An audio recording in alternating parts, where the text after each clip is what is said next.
Breaking news en direct qui a banda konabino les alibongo spécialité il y a proverbe 30-30 lelo oyo bozalaki ebele ya kokoma ya kofinga ya kotuna ba question sur nationalité ya Dr Mukwege biso tosala ba analyse toza ba chercheur tozali ba journaliste ya investigation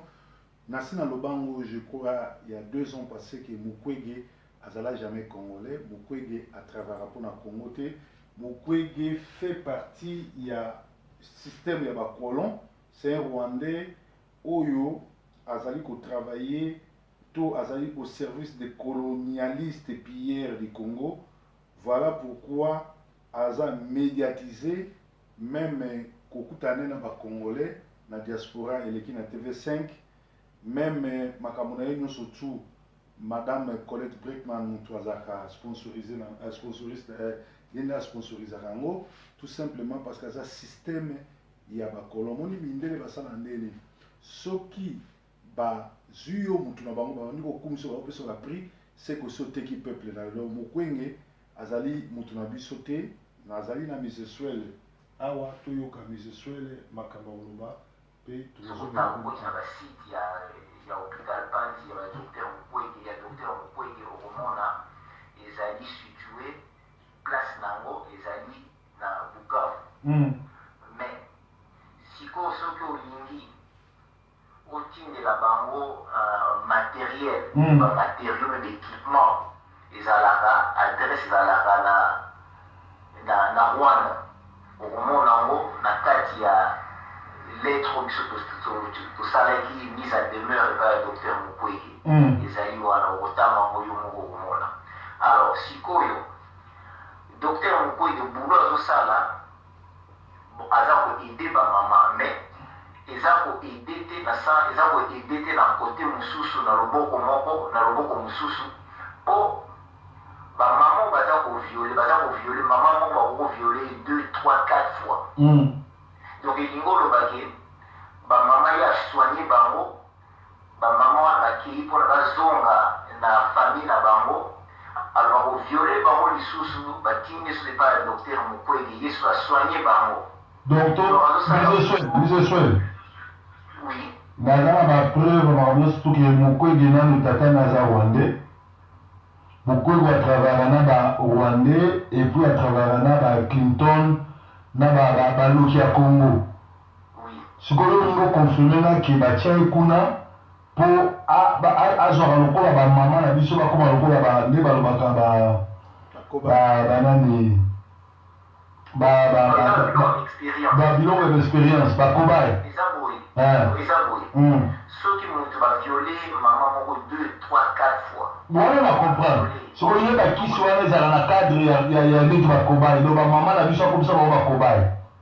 oui bakisi wana ekolo bakisi wana ekutaka na Congo te nayebi na libanda basociété pharmaceutique alors basociété pharmaceutique siko baza komeka mpo bosali boli koluka ndenge nini na kocicatrize bacicatrice wana alors fo bomeka kisi moko bokisi yango mosusu boyenda fo bomeka alors ekisi wana siko bazomeka yango directement na bamama na biso ezozala te ke bazomeka yango na bameki neti na nyama moko boye epi batala non bazomeka yango directement mpo batala ndenge nini eza kosecicatrize parce que mwasi wana mama wana baviole 2, 3, 4 fois alors basociété pharmaceutique bango nde moto baza na base babiloko wana puisque bango bazoke viole esalamaka Dr Mukwege abongisaka bazongiselaka ye abongisaka et puis en même temps baza kotala ndenge nini eza kosecicatrize alors soki bacicatrice ekomi kosalama malamu ezosecicatrize bien alors baproduit wana sikoyo bango bakoteka yango na bakote mosusu na bamboka misusu alors basociété pharmaceutique bazosala sikoyo mombongo mpona expérience oyo bazosala epai ya bamama oyo ya biso ya Congo donc ezali ndenge wana babengaka ezali basociété oyo mosusu babengaka yango mosusu ezalaka marque déposée mosusu ezalaka générique alors marque déposée ezali bacompagnie oyo batekaka bakisi nango bayebani donc marque déposée soki tozwi neti bayer eza bamarque déposée alors oyo misusu bapesaka bango balicence chaque ezalaka peut-être 15 ans après bazwa balicence mpona bayeba mpe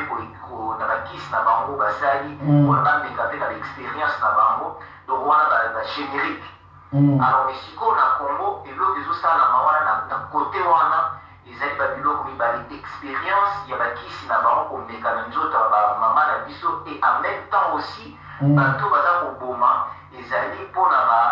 badon ya baorgane bateka baorgane totya neti barein bakoboma motu babendi rein mbala moko bien mpo barein mpe ezalaka privé mosusu mpe ezalaka ndenge ya baprocédure normale na bopito donc eza na bakombine eza makasi wana. Alors yango moni baza koluka mpe kotombola docteur Mukwege me biso toza na besoin te ke botika train bocharge te kaka machiniste. Biso eloko toza nango ezali ke biso moko bana ya Congo toza tomema destin na biso eza te ke batiela biso bato mpo bitumba toza kobunda ezali mpona biso moko totiaka baprésident na mboka na biso batielaka biso te. Donc tozala na souveraineté na biso ya kodeside na bamakambo oyo ya biso. Voilà eloko nde ndenge kolobelo yango wana metanga mikando mibale oyo natindeli yo mpo tosololaki baletre wana po esalama tosololaki direct pendant baletre yango okendeki yango wapi epai ya docteur Mukwege oyo oza nango wana letre kendeki ba docteur Mukwege baletre mibale boyebisaki nini osoki otali letre yango ntango yo kosala émission mpe ntango yo koloba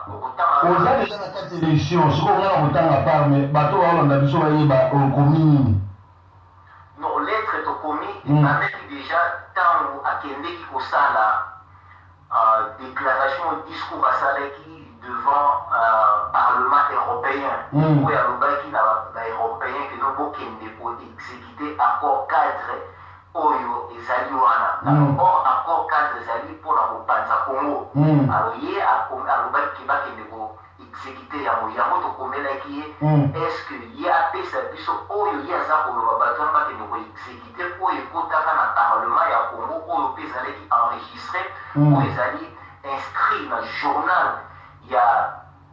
journal na bango oyo ya parlement na bango ezalaka inscrit bainscrivaka baloi mais wana n'a pas été le cas. Alors yango tolobelaki ye wana tolobelaki mpe en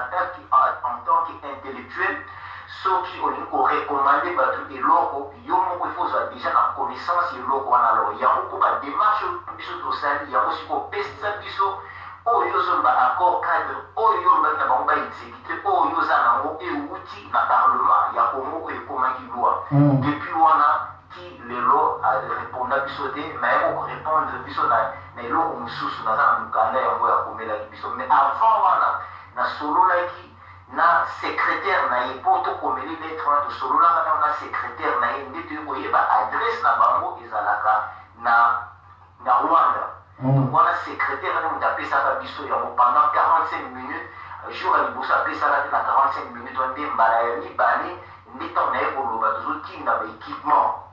bamatériaux à partir des États-Unis ekende kuna nde aye koyebisa aye kopesa nga adresse ayo no comprendre kaka ke adresse na biso ezalaka na kote ya Kigali adresse na Rwanda adresse mpe ezali wana oyo na baletre mibale wana tokomaki nde yango wana mise en demeure. Voilà eloko mingi bana na biso afe biso bana Congo toza koyeba te bitumba oyo ezali banjeu ezali ebele nde eloko toza koluka souveraineté ya Congo biso moko tosimba destin ya mboka na biso ke batielaka biso bato. Voilà ndeko proverbe dongalo mboka yo nalingaki nayeba parce ozala makasi na bankete namoni bafoto moko Mukwege na Jeannette Kabila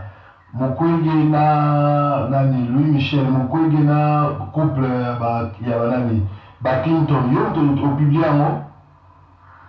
ezali boye Mukwege ntango azalaki en États-Unis azwaki arecevaka prix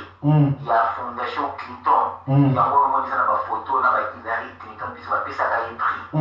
et ntango mpe ayaki awa afandaki na Boston akutanaka na moko na biso po biso tu tokendaki tokoki kokende te mpona kokutana na ye me moko na biso akutanaki na ye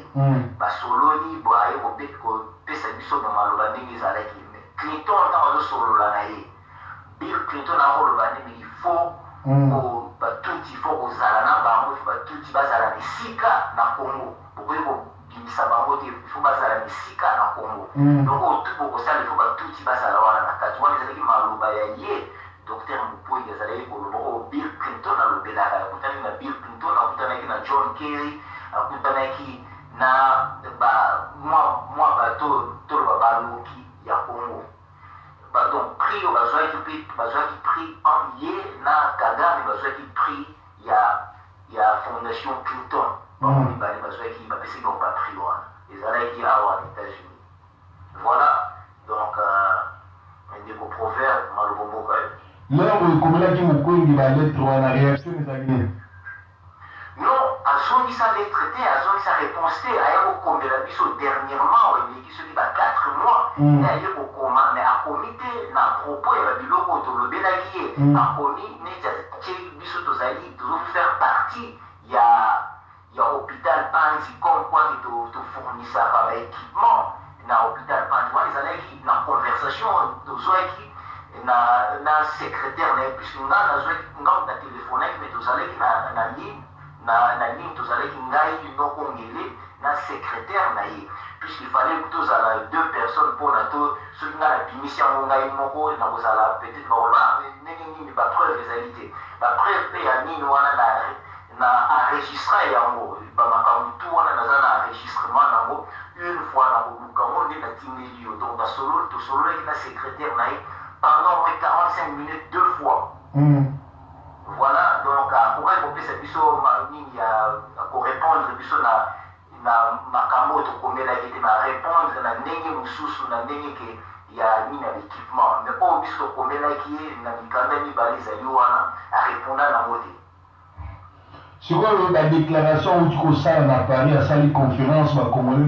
batelemi kuna ebele bazokumisa ye alobi ye akoki kokende kosala transition sans Kabila yo moni onde mpe likambo ye batami na nsima oui eloko ezali boye toza na besoin ya transition te puisque le pays est occupé barapport tout ya ebima na Nations Unies barapport tout kobana na rapport Garrington rapport Mapping barapport tout ebima bato baagresaka Congo les agresseurs qui lelo bazonga te baza na kati ya Congo donc wana eza kolakisa mpe occupation eza wana puisque bato baagrese bino bamvaire mboka na bino bamvaire ndako na bino bafandi wana bakonzi bino bazonga te donc occupation yango wana okoluka lisusu te mo mosusu na occupation puisque oyo nga nazobimisa wana na contexte na bimisi na dictionnaire okomona yango te mais ezali outiliser bon sens na bon sens ke moto aye occupé agresseur akoti na kati ya ndako na yo epuis afandi akoki kokonza ndako na yo voisin na yo abimata etikala na ndako yo kobenga ngo nini aoccupe ndako na yo c'est ça l'occupation eloko ezoleka na Congo nde yango wana sikoyo ye alobi ke tozokende transition sa Kabila sikoyo nini yo omoni nini ebatami na nsima alors eloko nde na koloba ezali komaintenir système continuité ya système ezali juste kaka kochanger donc pièce de réchange ye Dr Mukwege azali donc c'est une des pièces de réchange yango baza koluka nde bakotisa moko na bango place wana eza pièce de réchange ya sika batie donc eza neti motuka kaka yango moko mais ebebi mwa pièce moko ebebi yango yo kosala nini okokende koluka pièce ya sika donc ye azali pièce ya sika une pièce de réchange nde baza koluka kolekisa ye place wana mais toza na besoin biloko wana biloko toza na besoin nango donc ntango tozobunda ngo ezali kopikola système donc tozongisa compteur Congo à zéro nde tokodécoller à partir ya biso moko nde tokotraite na bamboka misusu oyo bazolinga kotraite na biso tokozongisa barelation mais il faut biso moko todecidaka tozala na souveraineté ya mboka na biso voilà ndeko proverbe maloba mboka yo donc toyoba sikoyo ke Mukwege azali ncho Mukwege aza ennemi ya Congo ye moko aye komibimisa kwasa nde wana nakoloba boye oyo tu azokende à l'encontre ya nini ya mboka nini eza occupé babengaka bango bakolabo babengaka bango batraître donc bato wana donc bazali kosala pas na intérêt ya peuple ya bango ya Congo mais bazosala na intérêt ya bato oyo baza kotia bango na pouvoir donc baza kopesa pouvoir te donc bosomi azozala nango te bazopesa kibokonzi. Et bon, IDPS souvent na Tshisekedi na groupe na bango ya opposition. UDPS bango nde mutu bazali batu oyo na base bango bazali batu oyo basali ke baélection soki tolobi tokota na contexte na ndenge baconstitution na bango basala na ndenge oyo bango baza kokendela tozongisa kaka na ndenge na bango bango bazali bato oyo ya liboso balukaki ke depuis 2014 ou 2015 basalaki ke baélection esalama na Congo te mpo na transition ekende na 3 ans na bango mpe bazala na kati. Alors soki tozongi sikoyo na rassemblement esalami mpo na baaccompagner système. Rassemblement ezali bato basali baaccompagner système à partir ya le 19 décembre 2016 kosangisa mpe na Senko oyo bato bavalide mandat ya imposteur ya Kanambe ekende. Alors soki tozongi mpo na koloba na oyo Tshisekedi Félix mwana ya Chilombo ndenge bato babengaka ye, soki ozongi ye azali wana mpona ye moko akuti kosala badéclaration ke voilà topesaki Kanambe topesi ye une année. Donc apesi ye une année ya ofele d'après nini na bango tant constitution na bango esili basali baaccord oyo kutu eleki même constitution na bango or constitution eloko elekaka yango ezalaka na ndenge na bango. Alors